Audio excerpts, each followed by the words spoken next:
Hello, this week we're going to learn about the levels of clinical evidence, which is this pyramid over here, which we'll learn about in a lot more detail. And we're also going to touch on primary, secondary, and tertiary sources. So there is a video here that explains the primary, secondary, and tertiary sources. So I do encourage you to pause this video and watch that clip. I'm just going to summarize what primary, secondary, and tertiary sources are. So a primary source or primary literature is basically the original research. So if I wrote a paper, let's just say I wrote a dental paper, and it was my own paper, it was brand new research that I did, and I wrote a paper on that. That paper is considered primary source or primary literature. So it's the original research that I published. A secondary literature or secondary source is a literature review about my original paper. So let's say you did a literature review on my original paper. That literature review that you did is considered a secondary literature or secondary source. And the reason why is because it's a summary or a synthesis of my original paper. And then lastly, we have the tertiary source or tertiary literature, which is just a very, very brief version of my paper. So maybe a paragraph might be in a textbook about my original research. So see how the primary source is very specific, it's the original one, and then the secondary source is less specific because it's just a summary of the original one. And then when we go to the tertiary source, it's even less specific because it's just a blurb, a paragraph, or a sentence or two about the original research.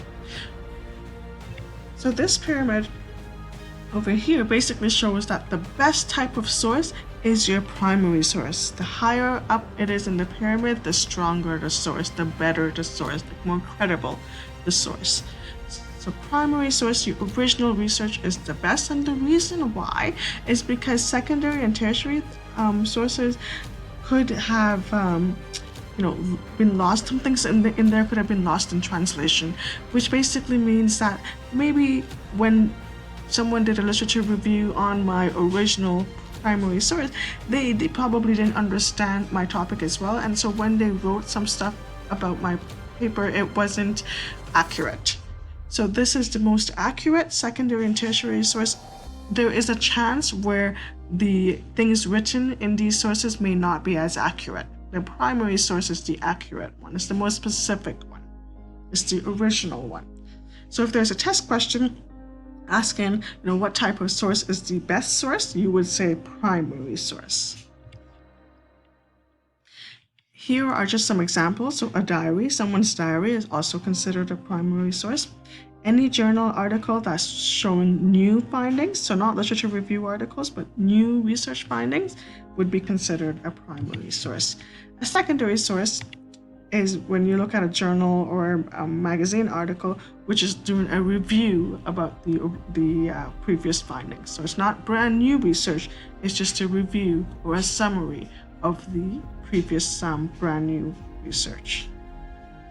And then tertiary source, a good example of that are encyclopedias, Wikipedia, textbook. Those are great examples of tertiary sources. You may have heard about peer review before, and peer review basically means it's actually a process where other people, so other scientists or other experts in the field, they critique and they review the article. So let's just say that I wrote an article, and it's a dental related article, and I submitted it to the Journal of Dental Hygiene Education. Okay, so I want my article to be published in the journal. So I send it there. I email it to the publisher there. What the publisher does is they send my paper to other scientists or to other experts. And what the experts do is they read my article and they critique it. They'll say, well, this part doesn't make sense, you should go fix that. They'll say this part doesn't, you don't have enough, there's not enough credibility in that article, find a way to make it more credible. So they'll give me advice on how I can make my original paper stronger. And that's what peer review is, where other people look at my paper, critique it, give me advice, and then it comes back to me, I change it around, I resubmit it back to them, and I hope that it's okay. And if it's not okay, they'll tell me, no, these things need to be changed again. It comes back to me, I change it, and then I send it back to them.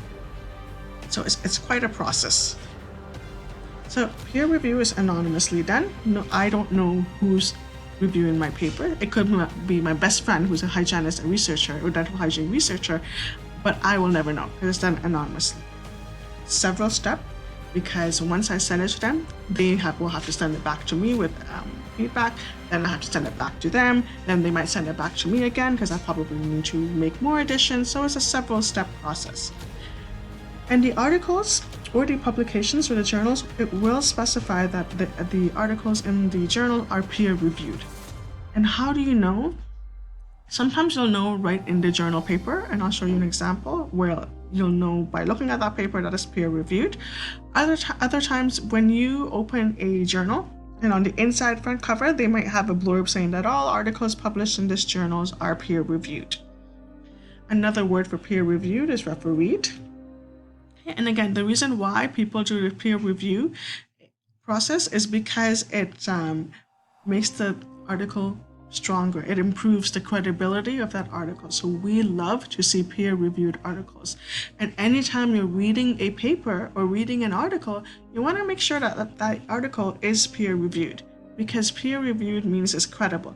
Peer-reviewed means that they went through the hard work to find other experts in that field and critique that article so that it's perfect before publication. So what this means is that this article that's published in the Journal of Public Health Dentistry was received on July of 2011. So the authors, which are over here, these three authors submitted it to the Journal of Public Health Dentistry in July of 2011. The journal did not accept it until June of 2012, so it took 1 year. And in that 1 year, there was a peer review process happening. Okay, so you can see it takes a long time for it to be processed, for the peer review process to happen. So this over here, if you see this in articles, that tells you that there has been a peer review process in that article.